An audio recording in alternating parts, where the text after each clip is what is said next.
thing that we've lost over recent years, I see Victoria at the moment like a bloody good business that's been managed poorly. When you've been part of a losing side for a long time, it's been probably the most tumultuous time for us and our party. It's not just about winning, but what happens the day after. The attitude change has to happen straight away. Politics is all about people. Buy a home, get healthcare, but also we can get confident investment back so we can pay for all of this. The Liberal National Party have to win quite a few seats. Plus, we have One Nation coming up the wing. The thing that we've lost over recent years is confidence, certainty, hope, and a bit of pride. So we're coming into election in November, and they're not necessarily policies, but they're a vibe. And I think we need to get the vibe of why we should change government. We've had a government now in place for 12 years. It's a long time.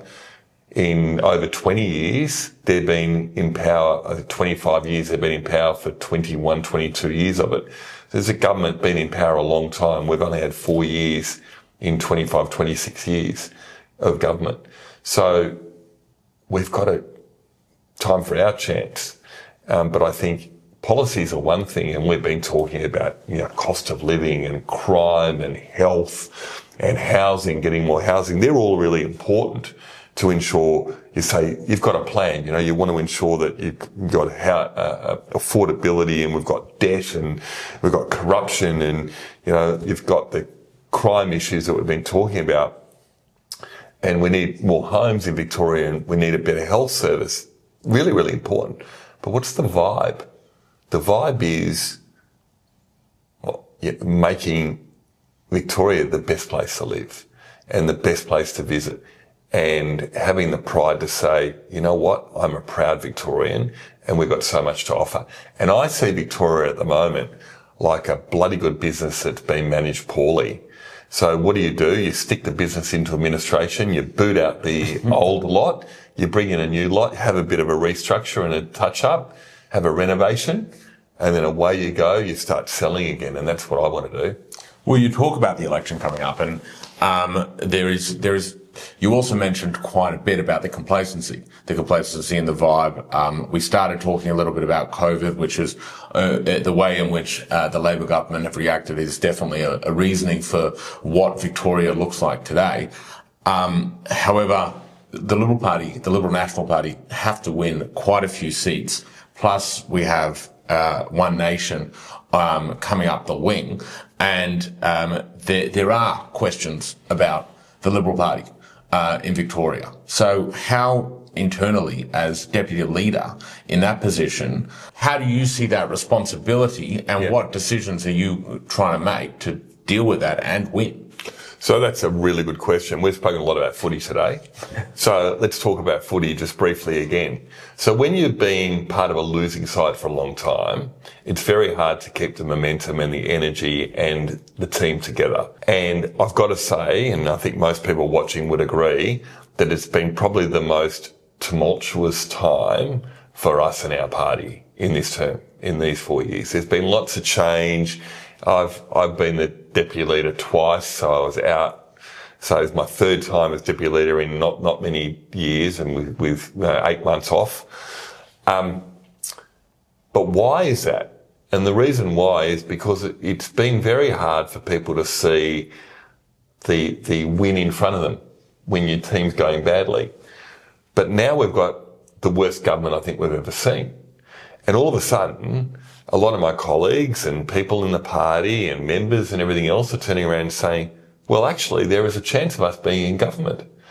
And a chance of success changes the mindset for people to say, well, we can't do it, to actually we can do it. And we will do it. And then if we do it, then we've got a different job to do. So all of a sudden, people are thinking differently. That's really, really important going into an election. So that's good, important, and we've got to keep that momentum going. But I think the other thing which is really important for your viewers to understand is it's not just about winning, but what happens the day after. And the day after is we've got to make sure that we we can get rid of the debt, but at the same time grow the pie through investment, roll out the red carpet and say Victoria's open for business again. So we've got to have a different attitude. The attitude change has to happen straight away. So we need to think about what does the next 10 years bring after we come into government. Otherwise, we're going to be back in opposition again. So there is that.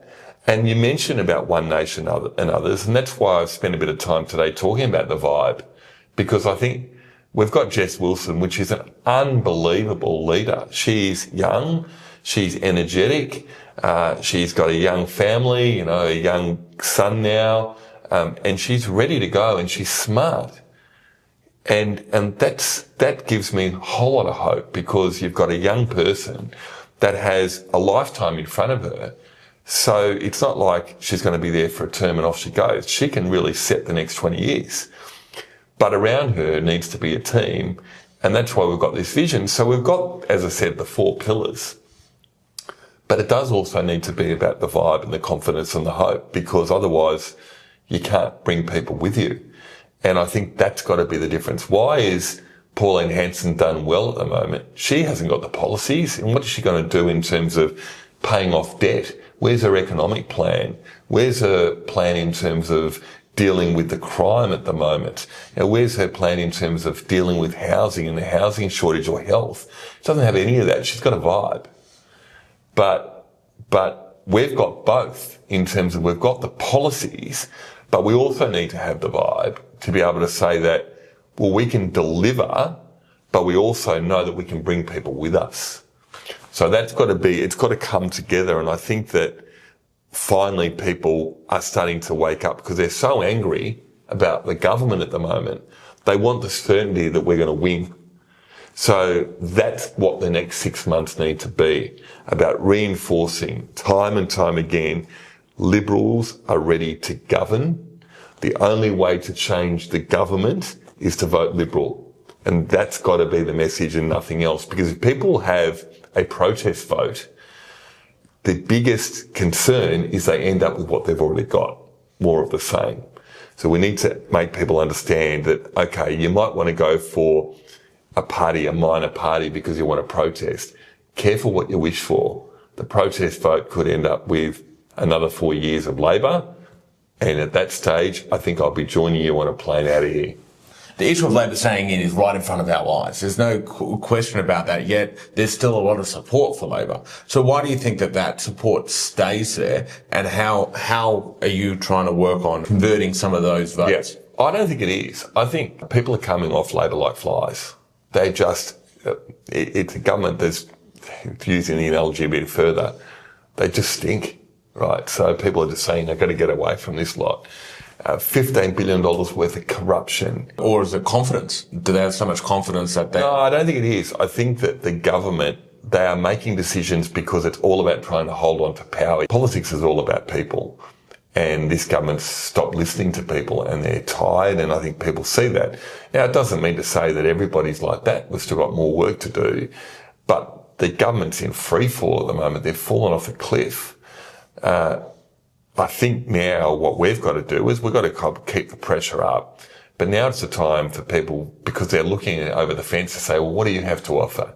So when it is about the 4 pillars, to ensure that we've got actually a plan, and when it is also about the confidence and the certainty, and you know what, if you break the law in Victoria and you have a young person that's come into your home with a machete, well, they might get 1 chance, but they don't get 2. You know, they get locked up after they get 1 chance. We stick them to boot camp, and we take them out of an area where they might be amongst bad kids, and we give them a chance to get some skills. But if they mess up that stage, then how many more chances do they need? So that's the consequence that we don't have in Victoria. People need to know that there are boundaries, there are rules, there are consequences. We have a government at the moment that just, they've, I want to say stop caring, but I just think that they just got no plan to go forward. They're stale, they're just tired, and they've run out of ideas. So we've got to be able to present those ideas to say, you know what, we've got them.